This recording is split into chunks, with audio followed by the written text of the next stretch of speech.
Bing, bing, bing. This has maybe like zeros. It says 0. Oh, it's gonna refresh and then just like maybe crash. We're gonna watch this one. I'm very excited, honestly. It's your favorite XQC. I'm XQC, but Filipino and hi. And I maybe have an Do I have an accent? Am I speaking too slow? Should I bing bing bong? Did I already bing bing bong? It says it's processing, yeah, but it's yet to crash. It usually just like refreshes or something crazy. We'll just let it do its thing. I don't know. How you doing? Honestly, check This is the this. story of Germany's strangest unsolved mystery. Germany's strangest Wir befinden unsolved. uns jetzt in dem Arrestzellentrakt. Gleich die erste Zelle rechts wurde durch den Schwarzafrikaner belegt und ja, He set himself on hat er sich fire? noch angezündet. Huh?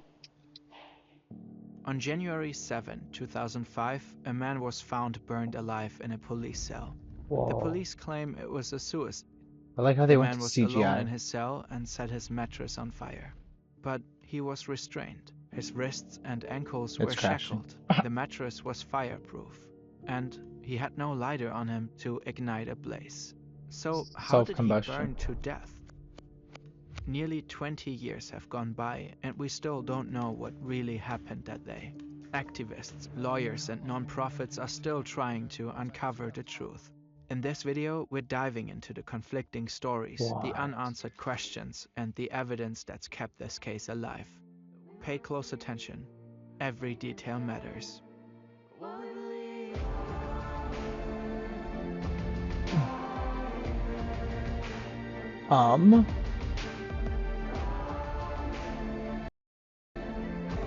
Can we Sherlock Holmes it? Are they gonna let us Sherlock Holmes it? Dessau is a city in eastern Oh, it's Germany. unsolved. It's early morning. Let's start with the version of events as told by the local Are we police. solving this? Like Shortly as after a 8 a.m., video? the phone rings at Dessau police station. She did Beate it. H., the officer in charge of patrols today, picks up. A woman from the city cleaning crew claims that she and her colleagues are being harassed. She asks for police assistance. Beate H. calls patrol officers Hans-Ulrich M. and Udo S. She Udo. tells them that 4 women from the city cleaning crew are being harassed by a foreigner, quite aggressively even. She also says the man has tried to grope them. Patrol officers Hans-Ulrich M. and Udo S. arrive at the scene. And that guy set on fire. Uri Jallo is standing about 10 to 20 meters away from the women, Mafia? leaning against a wall. A good deed? He seems to have been partying and is visibly drunk. So that's the guy request to see who his fired. ID, but Jallo refuses. They handcuff him and put him into their patrol And car they set to him on confirm his fire? ID back at the station. Jallo is still handcuffed when the 2 officers bring him to the medical room in the station's basement. They search him and check his pockets. Jallo resists, banging his head against the wall and table in the act. In his pockets, they find a temporary residence permit. It's crumpled and the birth year is illegible. The officers decide to detain him until they can confirm his identity. Dr. B, the on-call doctor, arrives to take a blood sample. Jallo resists again. The officers pin him down on the stretcher while the ME draws his blood. His BAC is at 2.98%. That's extremely high, enough to make him lose his conscience or even induce a coma. The 2 men are joined by a 3rd officer, and together they take Jallo to holding cell number 5. They handcuff him to the bed frame by his hands and feet because they're worried he might harm himself. They step out of the cell and lock the door, leaving Jallo alone. Udo S. and Hans-Ulrich M. finish up some paperwork before heading back out on patrol. Self-combustion. I said that as a joke. Supervisor Andreas S. and his deputy Beate H. are informed by a colleague that someone has been restrained in cell number 5. Beate H. turns on the intercom to monitor the inmate's activity. Yeah, it is, but Uri Jallo repeatedly asks to be uncuffed. She tells him to calm down. Beate H. hears a rattling noise through the intercom. She assumes it's just routine movement during a cell check and doesn't think much of it. Shortly after, Beate H. and her colleague SCH perform a cell check. Yellow seems to have calmed down. They lock the door to his cell and 45. head back upstairs. 5 minutes Over the after. intercom, Beate H. hears Uri Yellow call out again, demanding to be uncuffed. Andreas S. is about to make a phone call, so he turns the intercom volume down. 10 minutes. Beate H. hears a strange noise, like something rustling and splashing, followed by a piercing beep. The fire alarm. Andreas S. assumes it's a false alarm and turns it off. Yellow starts yelling for help. The fire alarm goes off again. Through the intercom, they can hear the crackling sound of flames. Beate H. tells her superior, "Go check already, move."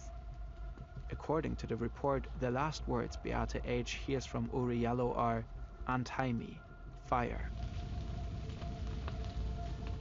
So why though? Within like 10 minutes of them Andreas checking. S. heads down to the basement and opens the door to cell number 5.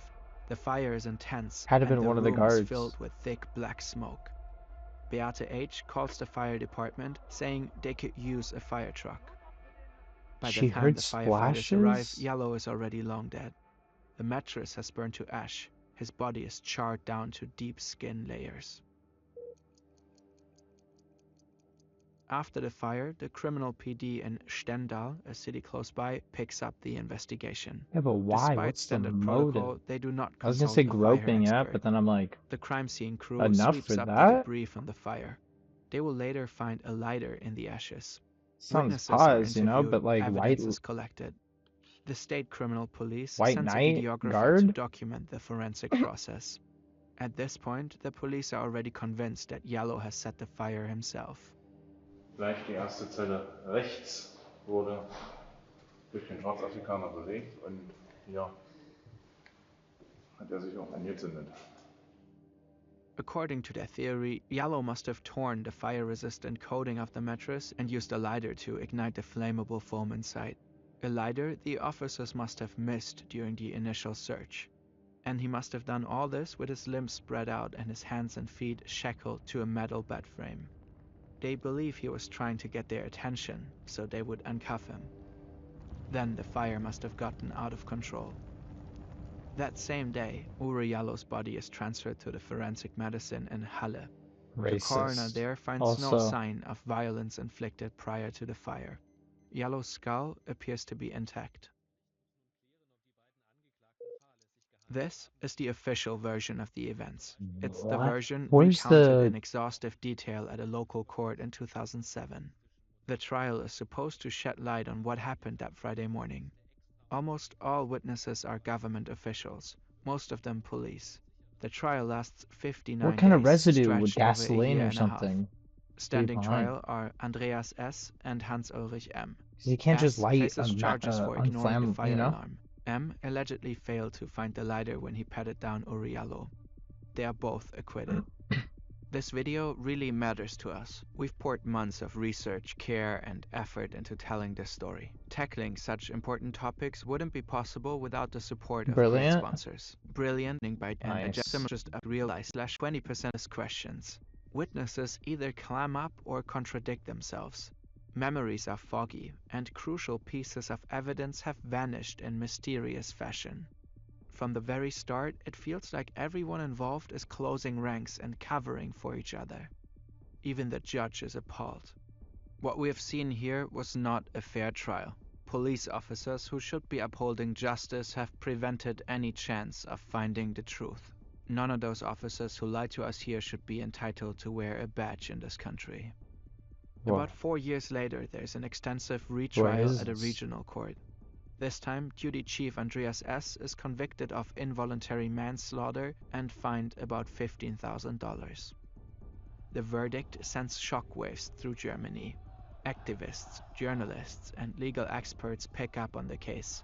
The initiative in memory of Uri Yellow, established back in 2005, gains wide support. Today, there are thousands of pages of investigation files, court documents, expert reports, parliamentary inquiries, fire experiments, forensic exams, and filtered court letters. Medical examiners, fire What is a experts, fire chemists, experiments? radiologists, toxicologists, and criminologists Why a have all pored over radiologist? the case. Their findings fundamentally contradict the official version of events as stated by the police. Almost every detail in the official story is riddled with inconsistencies, misconduct, and unsolved questions. So let's take another look at what happened that morning on January 7, 2005.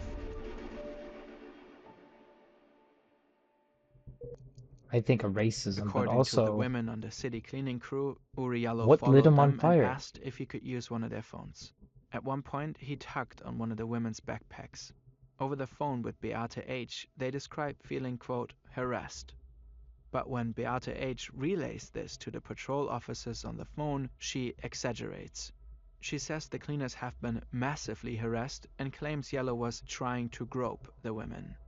Aus dieser Nachricht, Whoa. läuft uns die ganze Zeit hinterher, ist dann bei der Polizistin, die den So he was Anruf faded and he was entgegengenommen like, hat, y'all got a eine phone? Nachricht an 2 Polizeibeamte geworden. Da hat man fast schon ein Sexualdelikt vermutet.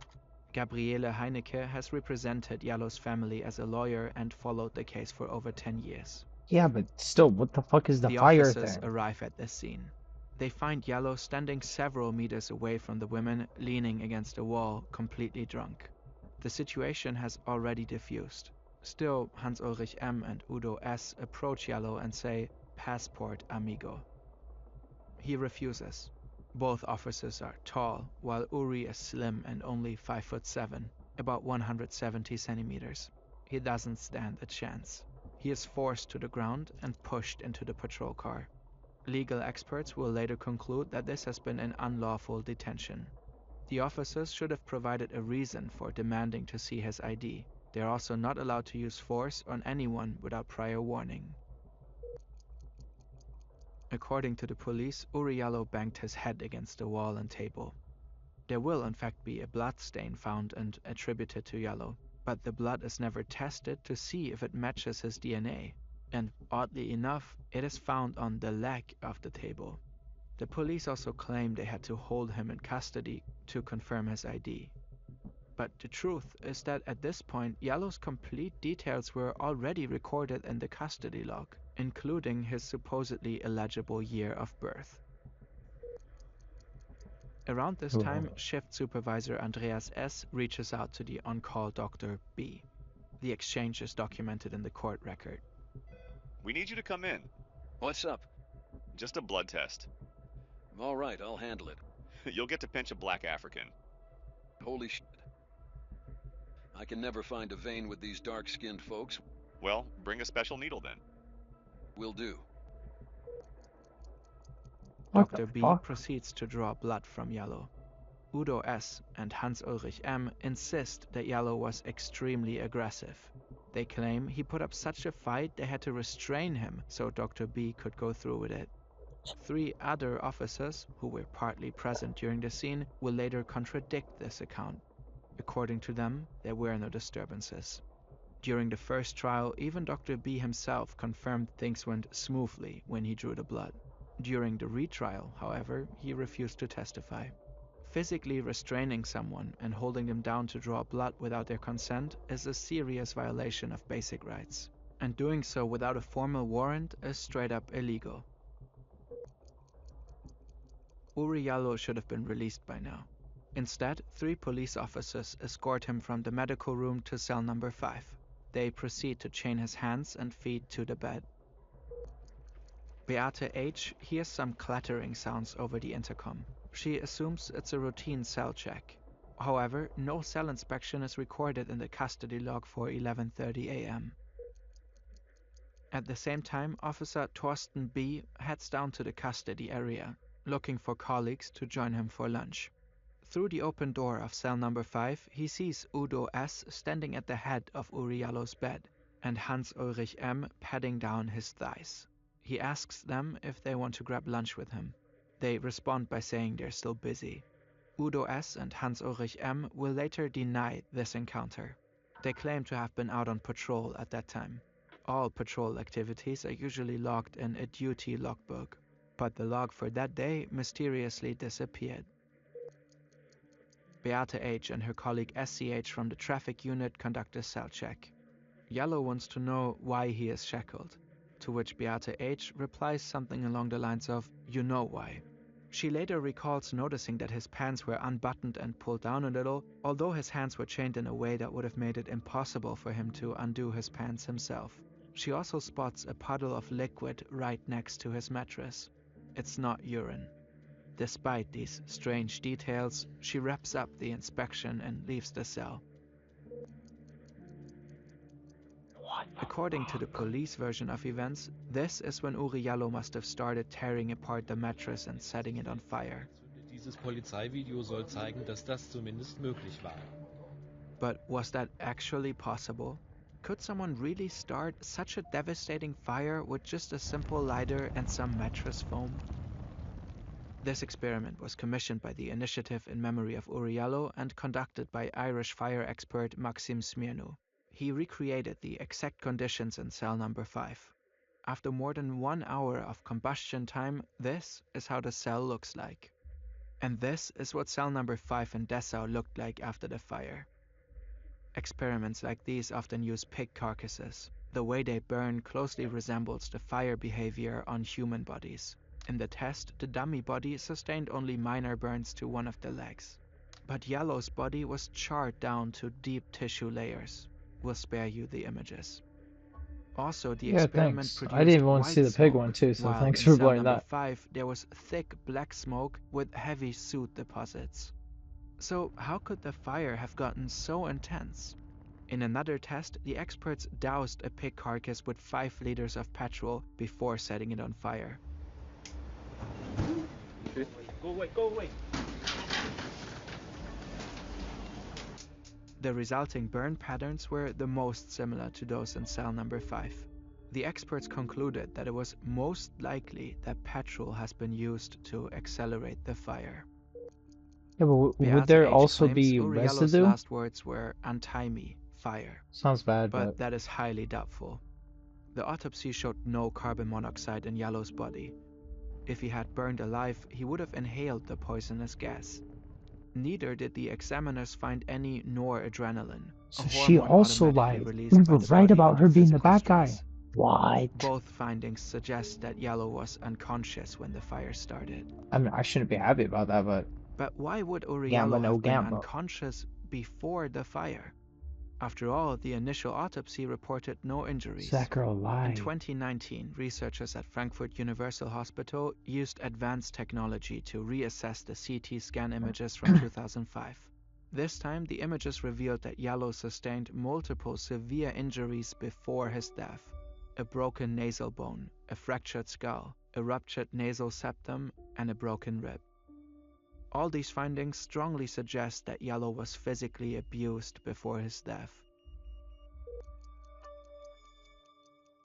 According to Officer Andreas S., this is the first time he opened cell number 5 since the fire broke out.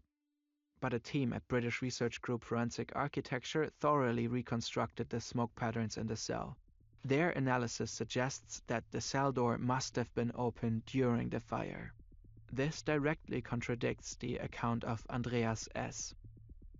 Well, The police claim that Uri Jallo used a lighter to set himself on fire.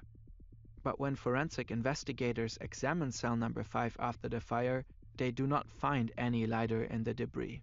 It only turns up 3 days later, when a bag of debris from the scene is re-examined. To this day, no one can explain how it got there. Also, the lighter was melted. Fire experts point out it would have exploded if it had been in the fire. Upon further inspection, investigators found clumps of red fiber fused into the lighter's plastic. If the lighter had been at the scene, these fibers should have matched something, anything from the cell. They didn't. Das für mich der schlagende Beweis, dieses Feuerzeug war nie in der Zelle. So, was that lighter ever in cell number 5 or not? That should have been easy to determine. The 2-hour crime scene investigation was supposed to be fully documented on tape by videographer Jens W. from the State Criminal Police. But his recording simply cuts off after just 4 minutes.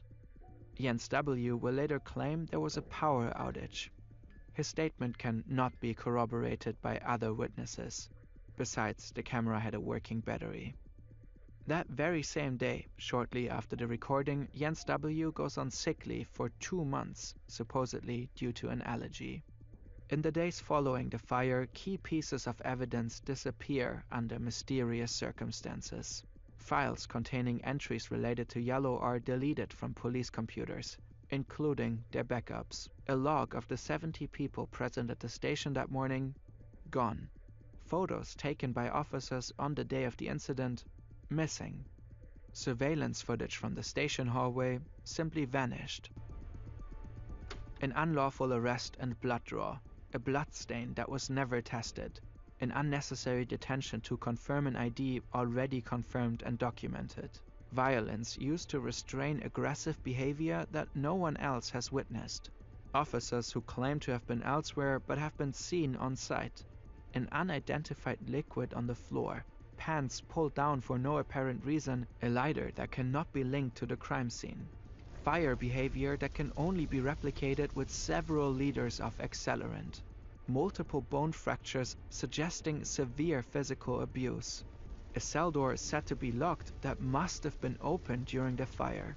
A CSI documentation video mysteriously cutting off when things get serious. A baffling series of errors and countless items of conveniently missing evidence. Nearly every expert who has examined the case agrees. Uri Yallo cannot possibly have set himself on fire, which would mean that someone else must have done it. In the beginning, she heard splashing. When you What the put fuck was- together all the pieces of information, a chilling and deeply unsettling picture begins to take shape. Here's what might have really happened on the morning of January 7, 2005. Racism? Uri Yallo, heavily intoxicated, was taken to the police station under a false pretense. While in custody, he was brutally assaulted and suffered multiple fractures, possibly leaving him unconscious. Then, somebody poured accelerant over him and set him on fire. But who? And why? Shift supervisor Andreas S. turned down the fire alarm, twice according to Beate H's initial testimony, once in his own account. Either way, 11 minutes passed from the first fire alarm to the moment he finally checked on Yellow, according to the public prosecutor's office. But it wasn't So him. he knew. Was in the second floor control room when the fire happened, but he probably knows more than he's letting on. Then there's Beate H. Her testimony changed several times. She implicated her superior Andreas S. in the first trial, only to later recant after meeting with him and his lawyers. She insists she heard Yellow's cries for help through the intercom while the fire raged, although he was most probably already unconscious by then. She too might know more than she's letting on. Hans-Ulrich M. was the one who arrested Uri Yallo, searched him, handcuffed him to the bed in cell number 5. One of his colleagues claims to have seen him in the cell shortly before Yellow's death, but M insists he was out on patrol. See, it's like, He was acquitted during the first trial, despite having no verifiable alibi to back Who's his the story. first guy? He was telling Udo the truth? S. was the first officer to approach Uri Yallo on the street and demand his ID. He was restraining Yallo in a headlock during the patrol car ride. Witnesses claim to have seen him in the cell with Hans-Ulrich M. just before Yallow's death. And just like his colleague, he has no verifiable alibi for the time of the incident. According to German press, 8 years later, a source informed the Dessau PD that Udo S. had previously worked as a firefighter specializing in pyrotechnics. Supposedly, he could have known exactly how to quickly start a fire intense enough to leave no traces. No one ever followed up on that lead. Instead, the article reports there was a defamation lawsuit filed against the source. Isn't residue left behind with... Andreas S. was fined, and Hans-Ulrich M. acquitted. But What does oddly acquitted enough, mean? no murder investigation was ever launched against Udo S. But there was someone else. Apparently, there was an unidentified male present at the station during the fire. One officer recalls walking past someone at the stairwell, a shadow. The man appears to have been watching the fire brigade arrive from the control room window. Court documents only refer to him as another man with glasses. In 2013, an informant reached out to one of the journalists following the case. He said he knows who is responsible for Yellow's death. He claimed the perpetrator entered the station's custody area through a back door. A door secured with a code that only police officers could know. According to the informant, the whole thing was about racism and sexual humiliation. Someone wanted to teach Uri Yalo a lesson and went too far. Could this have been a possible motivation? To teach a heavily intoxicated and utterly defenseless man a lesson? The In person is fact, the fake. Dessau PD I appears think to it's have a the cops. troubling history of eerily similar incidents. In 1997, a drunk engineer named Hans-Jürgen Rose was picked up by Dessau police after a minor car accident. Hours later, he was found severely injured just 200 meters from the station and later died in the hospital. The coroner determined he had been restrained and struck repeatedly with blunt objects. 5 years later, in 2002, a heavily intoxicated man named Mario Bichtemann was taken to the same station and placed in the same holding cell number 5 as Uri Yalo. Hours later, he was found dead with a fractured skull. Forensic experts concluded the injury was caused by a deliberate blow shortly before his death. Neither case was ever solved. What is going on here? During the second trial, one Dessau PD officer testified that his colleagues regularly arrested and detained drunk individuals to teach them a lesson. The informant later claimed it used to be a tradition at the station to tie unruly people to the canteen pillars and beat them. They called it a disciplinary measure carried over from the GDR era. The activists from In Memory of Uri Yalo believed there was a clique or group of officers within Dessau PD that had a habit of losing their temper and beating people to death. Did Uri Yalo die because of this supposed sadistic culture? And could the fact that he was black have played a role in all of this? You'll get to pinch a black African. Holy shit. Black African. The term keeps coming up over and over again. It's striking how, in witness statements, the officers almost exclusively refer to Yalo as the Black African. They knew his name, and yet they chose not to use it. Despite glaring inconsistencies, missing evidence, and expert analyses debunking the official narrative, authorities have stuck to the claim that Yalo set himself on fire. The Dessau public prosecutor Volker Bittmann initially seemed like a rare beacon of hope in the case. After hearing expert findings in 2013 suggesting the fire in cell number 5 couldn't have been started without large amounts of accelerant, he appeared determined to uncover the truth. Bittmann commissioned new fire experiments, which also spectacularly failed to replicate the fire in the cell. A panel of experts later concluded that the theory of self-immolation was scientifically untenable. Someone else must have started the fire. But just as this revelation emerged, Bittmann was removed from the case. The investigation was handed over to another prosecutor's office, which quickly shut it down, citing insufficient evidence of third-party involvement.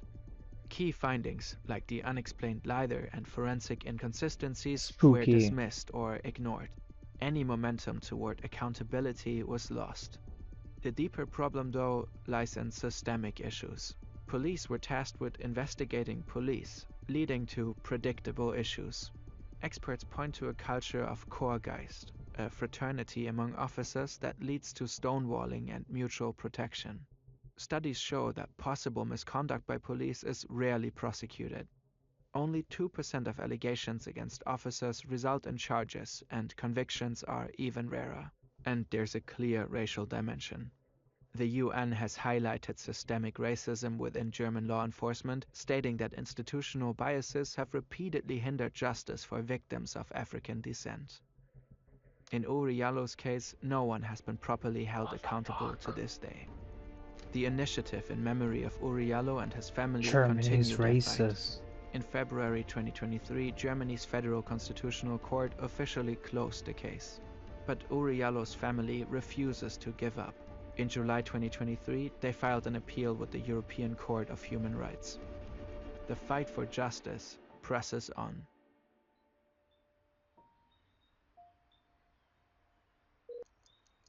And Two they've German done it so reporters many decide to times? visit What the Udo heck? S. at his home. The whole world is in lockdown because of the pandemic, so they speak in his front yard. They ask him about an inconsistency in the case, one of so many. He repeatedly says, "I'm at peace with myself," and "I didn't do anything, I swear."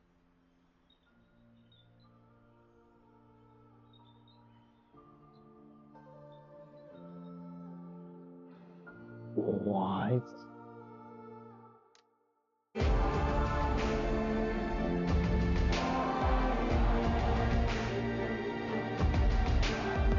That's sick.